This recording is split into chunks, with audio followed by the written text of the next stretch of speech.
Hello दोस्तों, स्वागत है आपका हमारे channel my goal my seat पे। मैं हूं सीए सूरज और आज इस वीडियो में हम लोग बात करेंगे कॉर्पोरेट बॉन्ड फंड के बारे में। तो चलिए देखते हैं क्या होता है कॉर्पोरेट बॉन्ड फंड।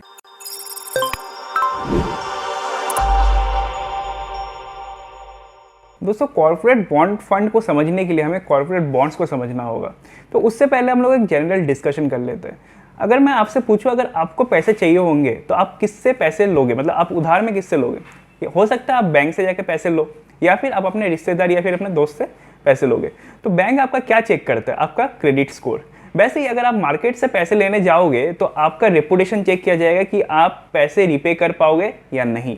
वैसे ही अगर कंपनीज को पैसे चाहिए तो वो कहाँ पे कैसे करके पैसे लेंगे? या इधर वो बैंक से पैसे ले सकते हैं। अगर वो बैंक से पैसे नहीं लेना चाहते तब उनके पास क्या ऑप्शन है? तब कंपनीज क्या करता है, डेट मार्केट में बॉन्ड्स को इशू करता है। बॉन्ड्स कुछ नहीं, बस आप ऐसे समझ लो एक प्रॉमिसरी नोट है, एक आश्वासन है कि मैंने आपसे कुछ पैसे लिए हैं जो मैं आपको बाद में रिटर्न कर दूंगा।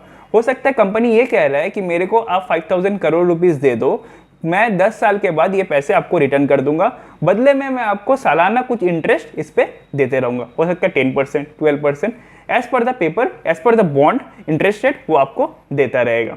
तो ये जो कॉर्पोरेट बॉन्ड्स है, कॉर्पोरेट बॉन्ड्स कॉर्पोरेट्स इशू करते हैं। जो बड़े बड़े कंपनीज है वो इस बॉन्ड्स को इशू करते हैं। तो दोस्तों, मैंने आपको पहले क्या बताया कि क्रेडिट स्कोर बहुत इंपॉर्टेंट होता है जब आप लोन लेने जाते हो। वैसे ये जो कॉर्पोरेट बॉन्ड्स है इनका रेटिंग्स किया जाता है। कहने का मतलब अगर कॉर्पोरेट बॉन्ड जिसका हाई रेटेड होगा उसमें डिफॉल्ट होने के चांसेस कम है, और कॉर्पोरेट बॉन्ड जिसका लो रेटिंग होगा उसमें डिफॉल्ट होने के चांसेस ज़्यादा है। तो कंपनी का फाइनेंशियल्स को देखते हुए, कंपनी का बैकग्राउंड को देखते हुए कंपनी का पेपर्स को रेटिंग किया जाता है। तो हो सकता है किसी कंपनी का पेपर का रेटिंग बहुत अच्छा हो और किसी कंपनी का पेपर का रेटिंग खराब हो। तो म्यूचुअल फंड की जो कंपनीज है या फिर म्यूचुअल फंड की स्कीम्स की अगर मैं बात करूं, जो कॉर्पोरेट बॉन्ड फंड है ये आपका पैसा को लेके, मतलब इन्वेस्टर को पैसा को लेके कॉर्पोरेट बॉन्ड में इन्वेस्टमेंट करेगा। तो आपका पैसा कहाँ लग रहा है? कॉर्पोरेट बॉन्ड्स में लग रहा है।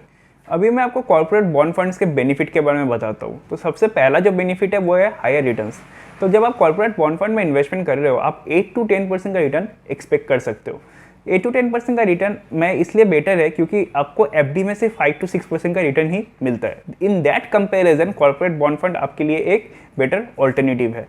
हाँ, हालांकि इक्विटी म्यूचुअल फंड के कंपैरिजन में उतना बेनिफिट अपने को नहीं दिख रहा है, बट इक्विटी म्यूचुअल फंड जितना रिस्क भी इसमें नहीं है। रिस्क काफ़ी कम है कॉर्पोरेट बॉन्ड फंड में। दूसरा बेनिफिट है आपका लिक्विडिटी।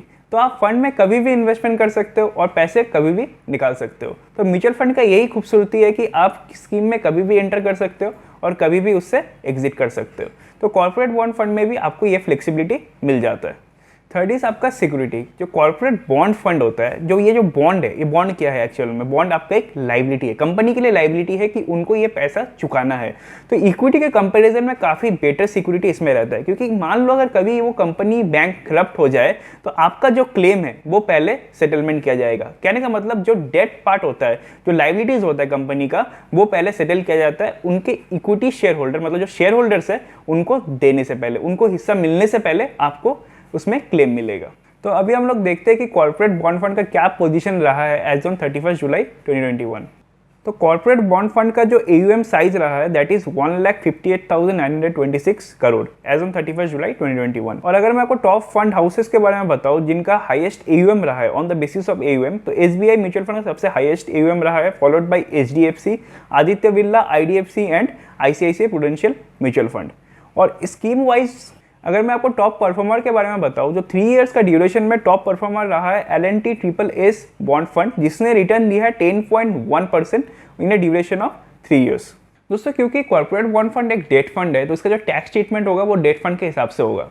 तो डेट फंड का जो टैक्स ट्रीटमेंट है वो ऐसा है कि आपका जो इन्वेस्टमेंट है वो अगर आप 36 मंथ से पहले अगर आप पैसे निकाल लेते हो तो उसमें जो भी प्रॉफिट आएगा, जो भी कैपिटल गेन आएगा, वो शॉर्ट टर्म कैपिटल गेन के तहत आपका जो इनकम टैक्स स्लैब रेट है जो आपके ऊपर लगाया जाएगा आपको टोटल इनकम पे, उस रेट पे वो टैक्स कर दिया जाएगा। और अगर आप 36 मंथ से ज़्यादा होल्ड करोगे तो आपका flat rate of 20% capital gain पे लग जाएगा और आपको उसके साथ साथ इंडेक्सेशन बेनिफिट भी मिल जाएगा। दोस्तों, जनरली कॉर्पोरेट बॉन्ड का रेटिंग और उसमें जो इंटरेस्ट रेट है वो इन्वर्सली रिलेटेड है। कहने का मतलब कोई अगर कॉर्पोरेट बॉन्ड का पेपर हाईली रेटेड है तब उसमें मिलने वाला इंटरेस्ट कम होता है, और अगर कोई कॉर्पोरेट बॉन्ड अगर रेटिंग्स खराब है उसमें जनरली आपको हायर इंटरेस्ट मिलता है। तो रिटर्न आपका सोल क्राइटेरिया नहीं हो सकता कॉर्पोरेट बॉन्ड में इन्वेस्टमेंट करने का, क्योंकि रिटर्न्स आप जैसे देख रहे हो कि जो कॉर्पोरेट बॉन्ड का पेपर का रेटिंग्स खराब है उसमें आपको हायर रिटर्न्स मिलता है, बट उसमें रिस्क भी ज़्यादा होता है। वही अगर किसी कॉर्पोरेट बॉन्ड पेपर का रेटिंग बहुत बढ़िया है तो उसमें आपको इंटरेस्ट कम मिलेगा, बट आपका जो रिस्क है वो काफ़ी हद तक कम हो जाएगा। तो कॉर्पोरेट बॉन्ड फंड में इन्वेस्टमेंट करते वक्त आपको दो बातों का ध्यान रखना है। तो पहला तो है कि आपको फंड मैनेजर का परफॉर्मेंस को चेक करना है कि कितना कंसिस्टेंटली फंड मैनेजर ने रिटर्न डिलीवर कर पाया है। तो फंड मैनेजर का जो रिटर्न है या फिर उनका परफॉर्मेंस है वो डिटरमाइन करेगा आपका किस तरह का पेपर उन्होंने फंड में इनकलकेट किया है या फिर उन्होंने खरीदा है, किस तरह का पेपर में उन्होंने इन्वेस्टमेंट किया है। अगर उन्होंने अच्छा पेपर में इन्वेस्टमेंट किया है तब क्या होगा कि आपका जो परफॉर्मेंस है वो अच्छा रहेगा, एक कंसिस्टेंट स्टेबल परफॉर्मेंस आपको देखने को मिलेगा। वही अगर फंड मैनेजर ने अगर ऐसा किया है कि कभी उन्होंने हाई रेटेड पेपर में शिफ्ट किया है, कभी लो रेटेड पेपर में शिफ्ट किया है, तो आपका रिटर्न में भी काफ़ी फ्लक्चुएशन आपको देखने को मिलेगा। और दूसरा जो इंपॉर्टेंट फैक्टर है कि जो करेंट पोर्टफोलियो है बॉन्ड्स के, उसको भी आपको ध्यान देना है। आप जब किसी स्कीम में इन्वेस्टमेंट करोगे कॉर्पोरेट बॉन्ड फंड के, तो आपको चेक करना है कि किस तरह के पेपर उसमें सबसे ज़्यादा है। अगर हाई रेटेड पेपर का क्वांटिटी कितना है, लो रेटेड पेपर का क्वांटिटी कितना है। अगर हाई रेटेड पेपर ज़्यादा होंगे तो आपका जो फंड होगा वो काफ़ी स्टेबल होगा, काफ़ी बेटर परफॉर्मेंस आपको मिलेगा, एक स्टेबल परफॉर्मेंस rather मैं कहूँगा मिलेगा। अगर लो रेटेड पेपर होगा तो हो सकता है रिटर्न आपको ज़्यादा मिल जाए, बट साथ ही साथ आपका रिस्क भी काफ़ी हद तक बढ़ जाएगा। तो दोस्तों ये दो बात आपको ध्यान रखना है, पहला फंड मैनेजर ने कितना कंसिस्टेंटली परफॉर्म किया है, और दूसरा अभी जो करंट पोर्टफोलियो ऑफ बॉन्ड्स है वो किस तरह का है।